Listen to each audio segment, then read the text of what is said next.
नमस्कार दोस्तों, स्वागत है हमारे YouTube channel rainbow science classes में। दोस्तों, आपकी पढ़ाई कंटिन्यू चल रही होगी। आज का हमारा टॉपिक है केमिस्ट्री का चुंबकीय आघूर्ण। चुंबकीय आघूर्ण दोस्तों होता क्या है? चुंबकीय आघूर्ण किसी चुंबक को किसी बाह्य चुंबकीय क्षेत्र में रखने पर उसमें कितना बल आघूर्ण प्राप्त होता है। दोस्तों, ये टॉपिक है जो 11th क्लास, 12th और एकेडमिक क्लास के अलावा कंपटीशन क्लास में पूछा जाता है, फर्स्ट ग्रेड, सेकेंड ग्रेड वगैरह में, कि चुंबकीय आघूर्ण क्या होगा, निम्न का चुंबकीय आघूर्ण क्या होगा। तो इसको कैसे ज्ञात किया जाए कि किसी भी यौगिक जो उनको एलिमेंट्स दे रखा है उस एलिमेंट्स पे उसका इलेक्ट्रॉनिक विन्यास प्राप्त करें पहले। तो उस इलेक्ट्रॉनिक विन्यास के ऊपर जितना अपन को उसका आवेश देगा उस आवेश को माइनस करके उससे एन प्राप्त कर सकता है, और एन फिर उसके बाद में चुंबकीय आघूर्ण के फॉर्मूले के अंदर रख दे और वो चुंबकीय आघूर्ण प्राप्त हो जाएगा। तो आइए देखते हैं चुंबकीय आघूर्ण। चुंबकीय आघूर्ण किसी चुंबक का चुंबकीय आघूर्ण वह राशि होती है जो बताती है कि चुंबक को किसी बाह्य चुंबकीय क्षेत्र में रखने पर कितना बलागुण अनुभव करेगा। ठीक है, यानी उस पर कितना बलागुण बाहर से बाहर की ओर लगेगा।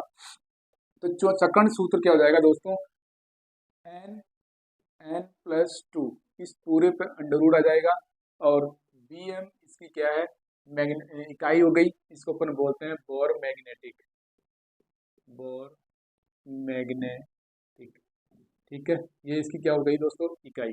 यहाँ एन बराबर क्या है, यहाँ एन बराबर अयुग्मित इलेक्ट्रॉनों की संख्या, अयुग्मित इलेक्ट्रॉन्स की संख्या। ठीक है, अयुग्मित इलेक्ट्रॉन्स की संख्या। तो देखते हैं कुछ एग्जाम्पल हमारे पास। जैसे स्कैंडियम 21 है, स्कैंडियम 21 के ऊपर +3 इसके ऊपर आवेश लगा हुआ है। ठीक है, तो सबसे पहले इसका इलेक्ट्रॉनिक विन्यास करेंगे। तो 1s2, 2s2, 2p6, 3s2, 3p6, 3p6 हो गया, फिर 4s2 और 3d1। ठीक है, इस प्रकार से इसका इलेक्ट्रॉनिक विन्यास हो गया।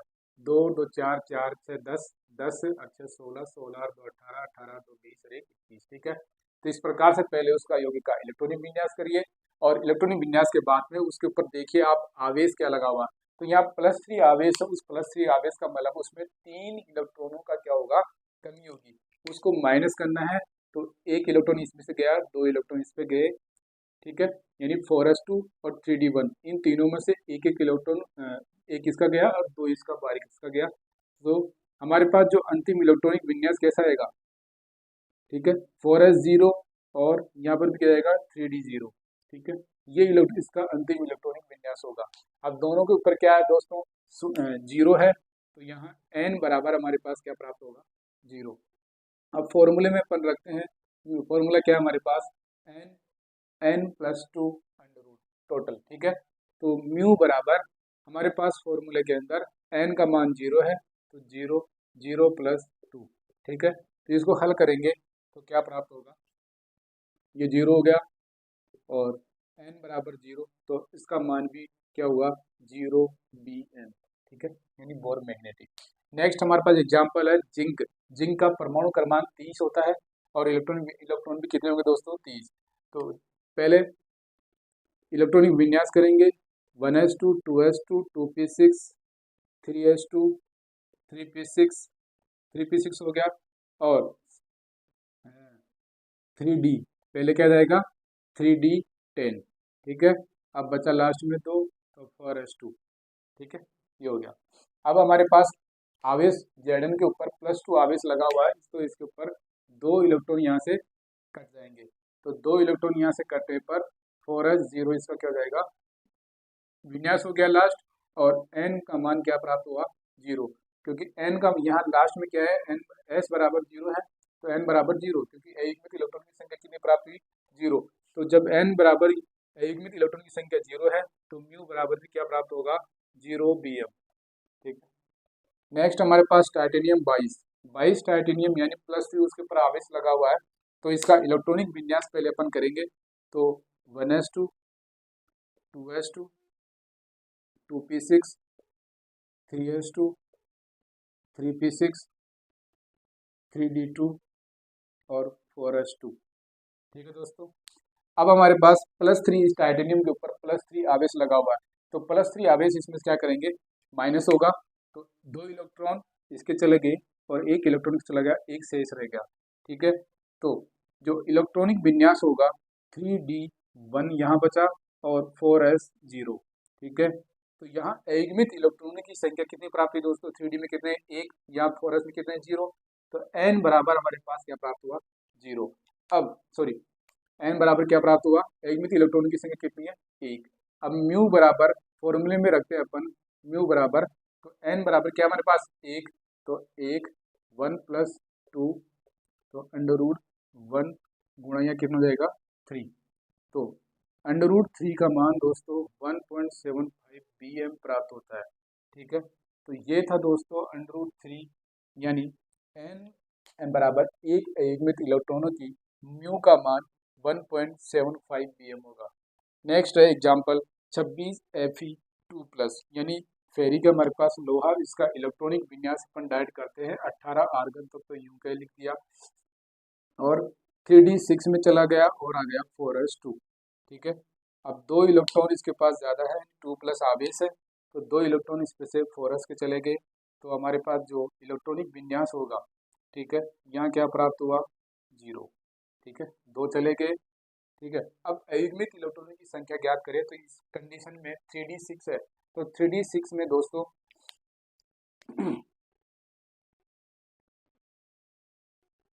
हुंड के अनुसार 3d कक्षक में 5 है, तो यह 6 इलेक्ट्रॉन पहले यहाँ गया, फिर यहाँ, फिर 1 3 4 और 5, ठीक है, हो गया। अब अंतिम वाला इलेक्ट्रॉन आगे वाले कक्षक में आ गया, तो 6 इलेक्ट्रॉन यहाँ भर गए, ठीक है। ये तो हो गया युग्मित इलेक्ट्रॉन, और 4 इसके पास क्या है अयुग्मित इलेक्ट्रॉन है, 4 क्या है अयुग्मित इलेक्ट्रॉन है। अयुग्मित इलेक्ट्रॉन कितने हमारे पास 4, तो ये 4 इलेक्ट्रॉन है, तो अयुग्मित इलेक्ट्रॉन है, तो n बराबर इसका मान क्या होगा 4। अब सूत्र में रखेंगे अपन म्यू बराबर √4 4 + 2, तो हल करो 4 गुणा 6 हो गए, तो यहाँ कितने प्राप्त हो गए 24, ठीक है, 24 bm, ठीक है। तो 4.89 bm क्या प्राप्त होगा हमारे पास, इसका बोर मैग्नेटिक म्यू की इकाई यानी चुंबकीय आघूर्ण का मान प्राप्त होगा। ये था दोस्तों कुछ एग्जाम्पल जिससे चुंबकीय आघूर्ण पता लगाया जा सकता है। इलेक्ट्रॉनिक विन्यास प्राप्त कीजिए, उस इलेक्ट्रॉनिक विन्यास के बाद में जितना उसके आवेश है उस आवेश को माइनस करिए और उससे n बराबर n का मान प्राप्त करें, n का मान म्यू बराबर √n+2 का मान में फॉर्मूले में रख दीजिए। अब जो डायरेक्ट अपन ज्ञात करना चाहें कि n का मान n बराबर 1 आ जाए, n बराबर 2, n बराबर 3 4 5 जो भी आपके पास संख्या में दे रखा है, तो उसका म्यू का मान डायरेक्टली कैसे याद किया जाए, तो n बराबर 1 है, तो जिसका मान n बराबर 1 है, तो bm का मान भी यानी बोर मैग्नेटिक यानी म्यू का मान भी 1.73 bm प्राप्त होगा, ठीक है। इकाई में bm ही आएगा और कुछ पॉइंटों में संख्या का मान अलग होगा, बाकी सेम टू सेम उसका म्यू का मान क्या होगा सेम रहेगा। n बराबर 2 है, तो यहाँ पर भी क्या जाएगा 2 तो 2.82 bm, ठीक है। n बराबर 3 है, तो यहाँ पर भी 3, n बराबर 4, तो म्यू का मान 4, n बराबर 5, तो म्यू का मान भी क्या होगा दोस्तों 5, तो ये बस पॉइंटों में फर्क आएगा, 3.87 bm होगा म्यू बराबर 4.89 bm होगा और 5.91 bm इसका प्राप्त होगा।